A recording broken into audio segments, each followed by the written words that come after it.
In one of the Peanuts cartoons, Charlie Brown and Lucy are gazing into the starry night. And Charlie muses that out of the millions and millions of stars, one must be his. He confides in Lucy that just as he is alone among the millions of people on earth, that star is also alone. So they continue gazing upward, awed by the splendor of the sky. And Charlie asks, "Does this make any sense, Lucy? Do you think that it means anything?" And Lucy responds, "Does it mean anything? Certainly. It means you're cracking up, Charlie Brown." Now, in our first reading, the prophet Isaiah sang out a message of hope to the ragtag, dispirited returnees from the exile in Babylon 600 years before Christ. They looked around. Jerusalem, a city of ruins, the temple destroyed. And then this wild man Isaiah shouts out, "Rise up in splendor, Jerusalem. Your light has come. The glory of the Lord shines upon you." And then the promises, "The Gentiles shall walk in your presence, in your light. And the riches of the sea and caravans of camels, gold and frankincense, all these shall be yours." And I'll bet that most of the people who listened to what he said shrugged and went away a pipe dream. There he goes again. But there's always a remnant, what they call the ennui, humble, simple people who somehow pierce through images and aren't caught up in literalism. And they understood that the poet was struggling to convey the conviction that this mysterious, hidden God was with them. And that despite what appeared, God would bring salvation as he promised. How would it work out? Well, hang in there, the prophet said. God writes straight with crooked lines.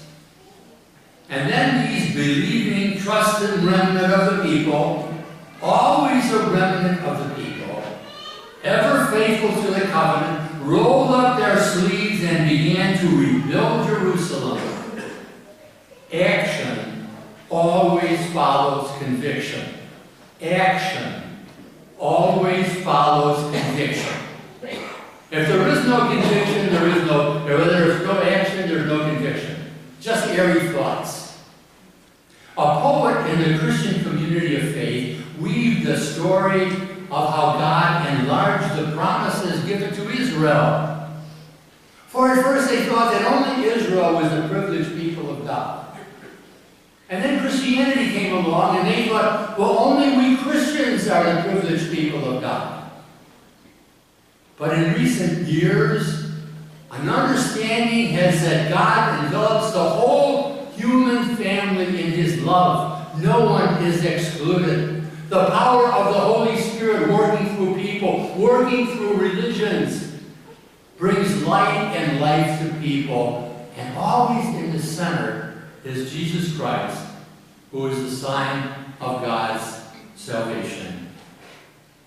And so the poet weaved the story of the journey of the Magi from the east, Gentiles, also called to salvation. And the story has pathos and drama, heroes and villains, but mostly it's about the star, the Magi, the journey, and the infant. God lets himself be found by those who seek him. But those who seek him are always led by a star. It's a symbol of light, a symbol of God, who seeks us before we ever are led to seek him. God alone leads to faith. You can't reason to it. You can't prove it. It is only God who tells us the deepest, most profound understanding of what it's all about. of heart are able to hear and follow. And the promises? Well, no longer the land, or the temple, or riches, or national greatness. No. The story is founded upon and follows from resurrection faith. Because the poet already believes in the resurrection of Christ, he is able to weave this beautiful story of faith. Not history, faith. And the promises now fulfilled in Jesus under the umbrella of salvation are forgiveness. That's what salvation means. We are a forgiven people. And therefore we are free. God's abiding presence. The call to unity and justice and peace and joy. And always the fulfillment is so different from the expectations. The fulfillment reaching beyond all our imagination and seemingly impossible. God becoming human in Jesus. And then Jesus telling us that he gives us his life. Where we are, who we are, what we do, always in the midst of it, for the believer, the unfolding of the presence of God within us. On finding Jesus, the Magi rejoiced, and they worshiped him. And then they turned to their own countries, glorifying and praising God, because their journey continues. It didn't end going to Bethlehem. Oh no. They will go back to their own countries, and they still have to follow. And they still have to struggle. And they still have to try to connect that which vision they have received about life to the ordinary circumstances of their life, challenging them, encouraging them. But the ordinary circumstances of life. But they had a vision of faith and a conviction of hope. And they were given a mission. And the mission is to evidence their faith and hope in the swirling, challenging, changing realities of their lives. And it's the same way with you and me.